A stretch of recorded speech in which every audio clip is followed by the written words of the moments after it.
you are probably going to think I made this up. And honestly, if I had not watched it happen with my own two eyes, I would think the same thing. At 6:12 on a cold Tuesday morning, a man wearing pressed tan cargo shorts, a navy polo, and loafers that looked far too expensive for farm mud climbed over my 6-foot fence and landed 10 yards from a 2,000-pound black Angus bull named Moses. 30 seconds later, the man was running for his life.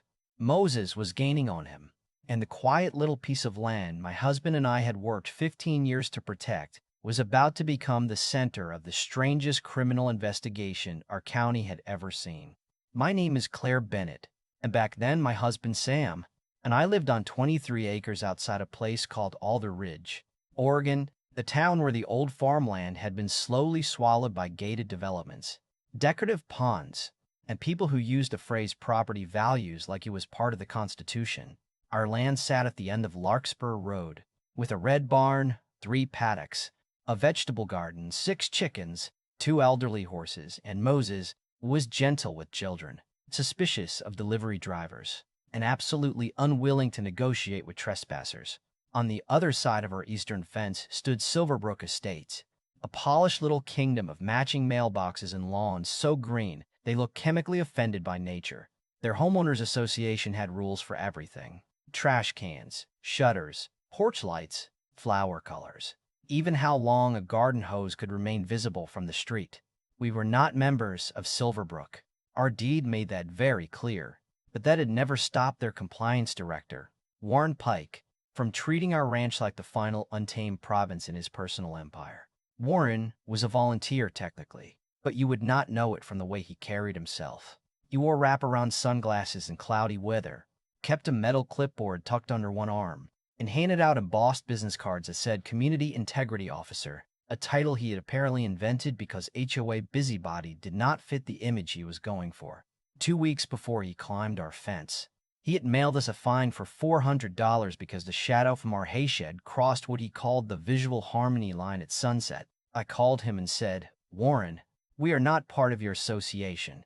He paused for a long moment, the way a man pauses when he believes reality has made an administrative error, then said, "Claire, community standards do not stop at paperwork." I remember looking at Sam across the kitchen table, holding the phone away from my face, and whispering, "I think this man just declared war on a shadow." Sam did not laugh. He had spent 20 years designing cybersecurity systems for hospitals and banks before burnout pushed him toward a quieter life, and he had a certain way of recognizing control freaks before everyone else did. He told me Warren was not interested in rules. He was interested in obedience, and at the time I thought that was a little dramatic. Then came that Tuesday morning. I was making scrambled eggs, wearing a faded flannel robe and fuzzy socks with rabbit ears, when our kitchen monitor flashed a motion alert from the east fence. The camera showed Warren crouched beside the gate, glancing up and down the road with the nervous focus of a raccoon about to rob a convenience store. He tried the latch, found it locked, then stepped back, gripped the top rail, and hauled himself over. I dropped the spatula and ran outside, still holding the cast iron skillet because apparently my brain decided breakfast equipment counted as defensive gear. Warren landed in the mud near the compost pile, straightened his shirt, and started walking toward the barn as if he owned the place. I shouted, "Warren, get off my property." He turned, gave me a calm little smile, and tapped his clipboard. "Routine compliance inspection, Claire. You have been notified." I said, "You are trespassing." He said, "Not according to the expanded community impact map." I had no idea what that meant, and before I could ask, Moses lifted his head from a patch of clover. There is a moment when a bull notices a stranger that is difficult to explain unless you have seen it. The whole animal goes still, not frightened, not angry yet, just deciding. Warren saw him and actually chuckled. "Is that thing secure?" he asked. I said, "He was until you climbed into his field." Moses gave one deep bellow that rolled through the pasture and seemed to vibrate inside my ribs. Warren's smile vanished. He took one step backward, then another, and Moses lowered his head. What happened next looked less like a chase and more like the collapse of a man's entire philosophy. Warren sprinted across the grass, losing one loafer near the water trough, hurdling a stack of feed buckets, crashing through my lavender bed, and yelling words I had never heard from anyone, carrying a community standards badge. Moses followed with terrifying calm. Faster than something that size had any right to move, Warren reached the koi pond, tried to jump it, landed halfway in the water, climbed out covered in algae, and kept running toward the cedar grove at the northern edge of our land. I yelled for Sam, who came around the barn carrying a socket wrench, took one look at Warren disappearing between the trees, and said, "Why is the HOA being chased by our bull?" Before I could answer, Warren vanished into the grove. Not stumbled, not fell, not screamed, just vanished. Moses stopped at the tree line, snorted once, and wandered back toward the pasture with part of Warren's clipboard strap hanging from his mouth. I called 911 and tried to explain the situation without sounding insane. I told the dispatcher a man had illegally entered our ranch, been pursued by livestock, and disappeared into the woods. She asked if the bull had attacked him. I said, "Ma'am, Moses did not attack him." Moses expressed a strong opinion about unauthorized entry. She was quiet for a second, then asked whether I had been drinking. It was 6:14 in the morning. I said the strongest thing in my body was half a cup of coffee, then hung up because Sam had found something near the willows. It was Warren's second shoe, a soaked sock still inside, and beside it, half buried in the mud, was a black handheld radio. Sam picked it up, turned it over, and his face changed. This was not the face of my retired husband standing in a pasture. It was the face of the man who used to be called at 2 in the morning when somebody had breached a bank network. He brushed the mud away from the casing and said, "Claire, this is encrypted tactical hardware. Warren cannot afford this, and Silverbrook does not need it." He pressed the side button, adjusted the frequency, and static crackled through the speaker. Then a voice broke through, low and clipped, saying, "North perimeter clear. Acquisition window confirmed." The transmission cut off. I remember the wind moving through the cedar branches, the chickens scratching behind me, Moses chewing peacefully 20 yards away, and the strange cold feeling that came over me as I realized Warren Pike had not climbed our fence to measure a shed shadow. He had come looking for something. Someone had been waiting for him, and whatever was happening in Silverbrook Estates had just crossed onto our land. Sam carried the radio back to the house like it was a live grenade, and I followed him with Warren's muddy shoe in one hand and my cold skillet in the other, which would have been funny if neither of us had been scared. He locked the kitchen door, closed the blinds, then pulled up the security feed from the cameras covering the cedar grove. The recording showed everything clearly. Warren climbing the fence, me running outside, Moses charging across the pasture, then Warren crashing into the trees. The instant his body crossed beneath the first cedar branch, every camera on the north side of our property went black. 10 minutes of perfect static followed. No wind, no birds, no motion. Then the feeds returned as if nothing had happened. Sam replayed the outage 3 times before leaning back from the screen. "That was not a power failure," he said. "Somebody accessed the camera controller and shut down a specific group of devices remotely." I reminded him that our network was isolated from the regular household internet, protected by systems he had designed himself. Sam nodded slowly and said that was exactly what bothered him. Whoever did it knew where to look, knew what equipment we used, and knew the moment Warren reached those trees. We called the sheriff's office again. This time a board deputy, named Coleman, answered and told us they had spoken to the HOA. According to Silverbrook's president, Warren had taken an unexpected personal leave and was not considered missing. I told him I had video of Warren being chased into the woods without shoes. Coleman sighed and said, "Mrs. Bennett, adults are allowed to leave voluntarily." I asked whether adults were also allowed to remotely disable private security cameras during a disappearance. His tone changed slightly, but not enough. He said he would make a note. No patrol car came. No search team appeared. By noon, Silverbrook's landscapers were trimming hedges 40 yards from the place where Warren had vanished, and nobody looked toward our property. The silence felt organized.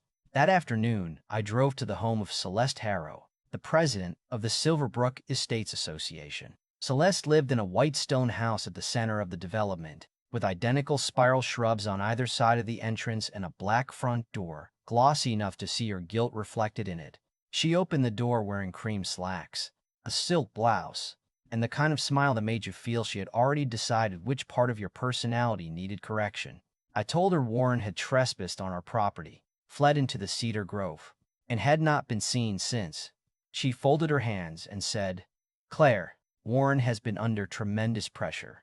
His commitment to neighborhood excellence has become emotionally exhausting. I stared at her and said, "He left both shoes in my pasture." Celeste smiled but not move. Then perhaps he wanted to feel grounded. I honestly did not know how to respond to that. I told her about the tactical radio, the camera outage, and the transmission we had heard. Her expression remained smooth, but one finger started tapping against the doorframe.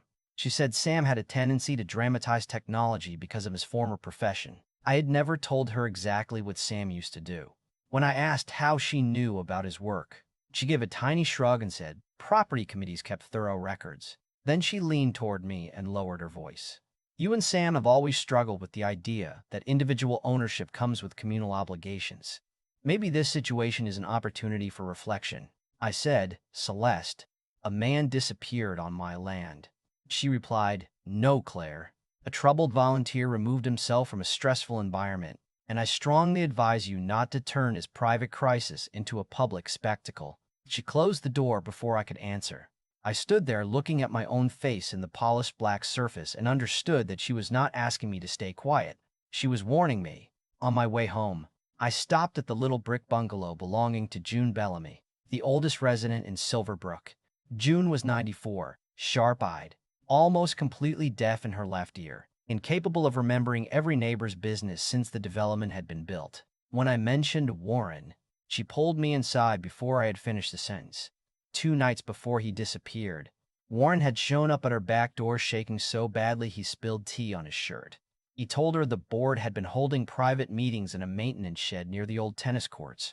He kept talking about hidden reports, erased files, and something he called the North Sector acquisitions. June said he had a flash drive in his hand and kept whispering that Celeste was turning violations into property transfers. Before leaving, he asked whether June had any family outside the county and warned her not to sign anything delivered by the HOA. I asked why he trusted her. June gave me a dry smile and said, "Because old women are invisible until someone needs their house." Back at the ranch, Sam had already traced the radio model to a private security contractor called Meridian Response Group. The company advertised risk management, executive protection, and asset recovery, which sounded respectable until you noticed they had no public office, no employee list, and a mailing address shared with a storage facility 2 counties away. Sam also found an unauthorized access log buried inside our router. The command that disabled the cameras had come to a device connected to Silverbrook's internal community network. Somebody inside the HOA system had breached our property. That evening, Moses started digging at the compost pile with his front hoof, snorting and pushing through the wet leaves.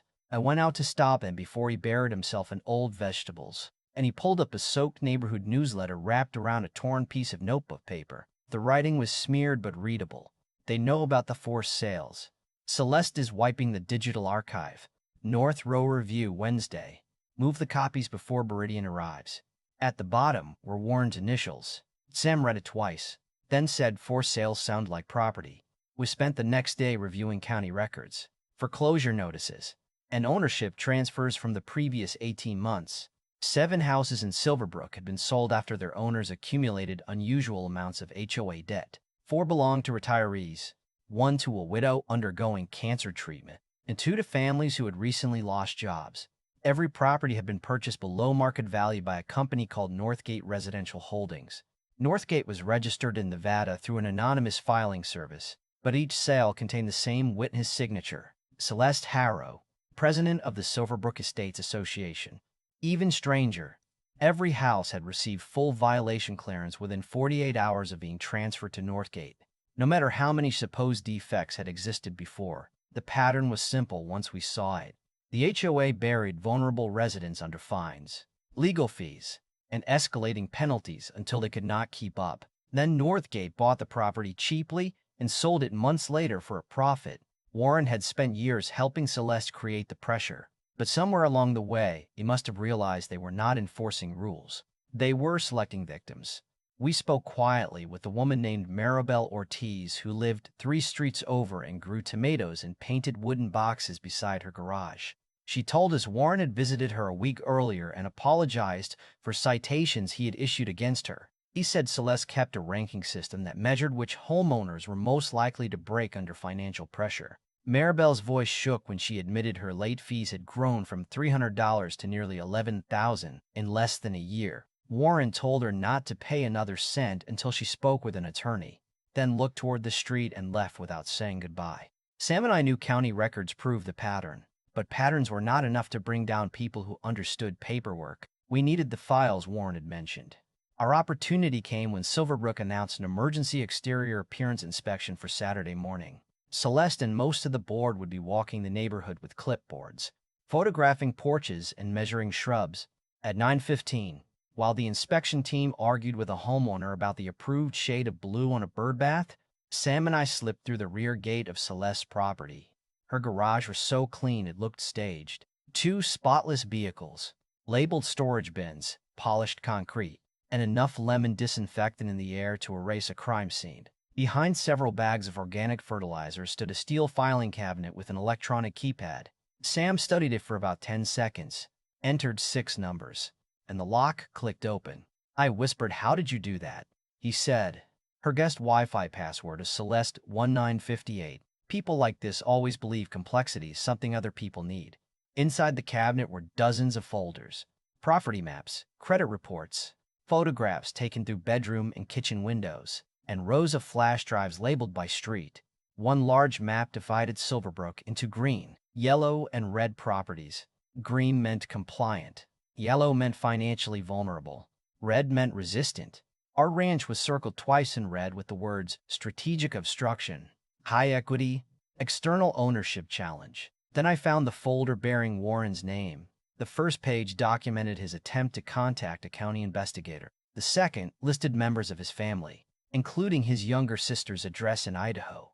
On the final page, Celeste had written one sentence in blue ink.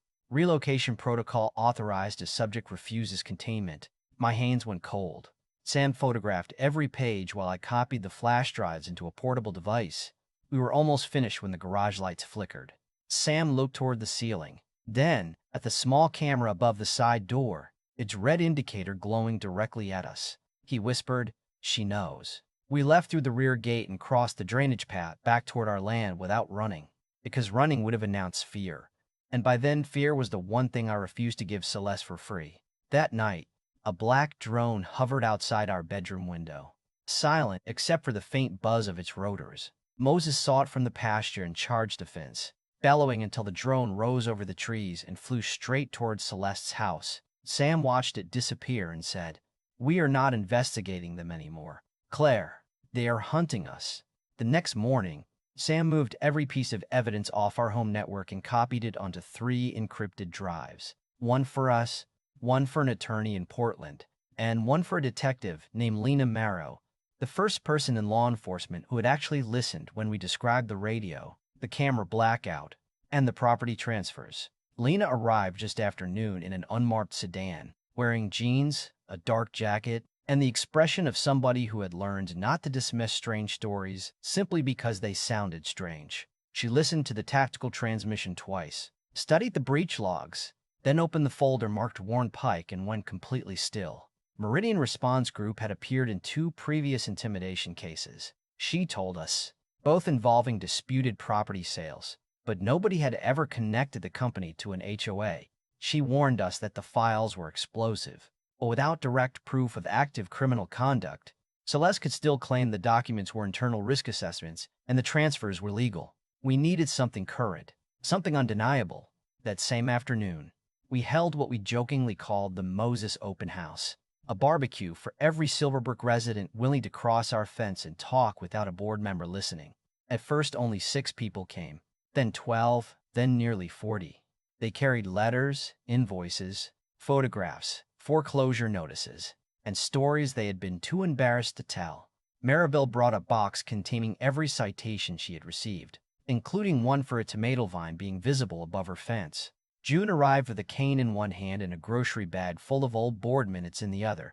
A retired teacher named Howard Reese admitted that Celeste had threatened to report his adult son for financial exploitation unless he signed over a lien release. A young couple showed us pictures of a Meridian vehicle parked outside their home after they challenged a fine. Once people realized they were not alone, fear changed shape. It became anger, and anger, when shared by enough decent people, can become courage. Near sunset, my phone rang from a blocked number. A man whispered my name, then said, "This is Warren. Do not speak, just listen." He was alive, hiding in an abandoned hunting cabin east of the county line. He said Meridian had been watching Celeste's enemies, tapping community cameras, and tracking homeowners whose properties had enough equity to make forced sales profitable. He had discovered the scheme months earlier but kept helping because he was terrified and ashamed. Then finally copied the files when Celeste marked his sister's house for leverage. On the morning he entered our ranch, he had planned to hide the last drive in our barn because he believed Sam could recover it. Meridian intercepted his radio, cut our cameras, and tried to take him at the Cedar Grove. Warren escaped through an old drainage tunnel beneath the trees and fled before they could close the road. His voice broke when he said, "I know what I did to people. I thought I was enforcing rules until I realized the rules were just weapons." Before the call ended, he gave us the location of a storage unit registered under Northgate Residential Holdings, then warned us that Celeste would try to destroy the evidence that night. Lena obtained an emergency warrant, but Sam believed Celeste would move before the paperwork reached the final desk. So we built a trap, replaced a decoy laptop in the garage, loaded it with fake messages suggesting Warren had sent us the only copy of his evidence, and left the side window unlatched. Our real files were already with Lena. At 2008 in the morning, a motion alert lit Sam's phone. A figure slipped through the window dressed in black, crossed the garage without hesitation, and pushed a flash drive into the laptop. Sam cut the power to the automatic door, switched on the overhead lights, and the man spun around. It was Grant Mercer, Silverbrook's treasurer, a soft-spoken accountant who had spent the barbecue smiling sympathetically while residents described losing their homes. He lunged for the window, but Moses had heard the noise and was already charging along the fence line, roaring so loudly the tools rattled on the wall. Grant panicked, crashed into a shelf, and ran straight into Lena and two deputies entering through the side door. The flash drive contained malware designed to erase our files and plant fabricated records showing that Sam had hacked the HOA for money. Grant started talking before sunrise. By dawn, Lena had enough for arrest warrants. 3 unmarked vehicles rolled into Silverbrook just after 7, quiet and deliberate. Celeste opened her door in a white robe, saw Lena holding the warrant, and tried to smile. "This is a misunderstanding," she said. Lena replied, "No, this is accounting." Celeste's expression finally cracked. Grant's cooperation led investigators to the Northgate storage unit, where they found ledgers, surveillance photographs, recorded threats, psychological profiles, and a binder titled Asset Conversion Strategy. Every resident had been scored for financial weakness, family isolation, resistance level, and projected resale value. Human beings had been reduced to numbers beside estimated profit margins. Warren came out of hiding and testified, pale, exhausted, and painfully honest about his role. He admitted issuing fraudulent violations, intimidating homeowners, and helping Celeste build the very system that later turned against him. The scandal spread across local television within days. Northgate's assets were frozen. Meridian lost its operating license. Grant accepted a plea deal, and Celeste was charged with racketeering, extortion, unlawful surveillance, fraud, and witness intimidation. At trial, the prosecutor asked why she had targeted people who trusted her to protect their community. Celeste looked toward the jury and said, "Because most people do not know what is best for their own property." That answer did more damage than any document. She was sentenced to 14 years in prison, while several former board members received shorter terms and restitution orders. Silverbrook's HOA was dissolved. The outstanding violations were canceled, and families forced from their homes were offered settlements from seized assets. Maribel was elected to chair a new resident council built around open records and voluntary standards. Warren moved into a modest rental outside town and spent the next year helping investigators untangle every false lien he had issued. Some neighbors forgave him, others never did. I still did not know which side I belong on. Our fence remained open along the eastern pasture, and Moses became the unofficial mascot of the neighborhood. Children brought him apples. Adults brought Sam suspicious emails to inspect, and nobody ever again complained about the shadow from our hay shed. Sometimes, late in the evening, Sam and I sit on the porch watching uneven lawns, crooked flower beds, and trash cans that stay out one day too long. And I think about how close we came to losing everything because polished people with official titles convinced an entire neighborhood that obedience was the same thing as peace. We won, but we crossed lines too. We entered Celeste's garage, built our own surveillance trap, and trusted a bull before we trusted the system. So tell me what you think. Were we justified? Or did fighting corruption turn us into another version of the people we opposed? Did Warren deserve forgiveness after helping destroy so many lives? Or did fear stop being an excuse long before he ran? Share your opinion in the comments. Tell me the worst HOA power trip you have ever witnessed. And if you believe Moses earned the biggest steak dinner in Oregon, hit like, subscribe, and send this story to someone who still thinks a clipboard cannot become a weapon.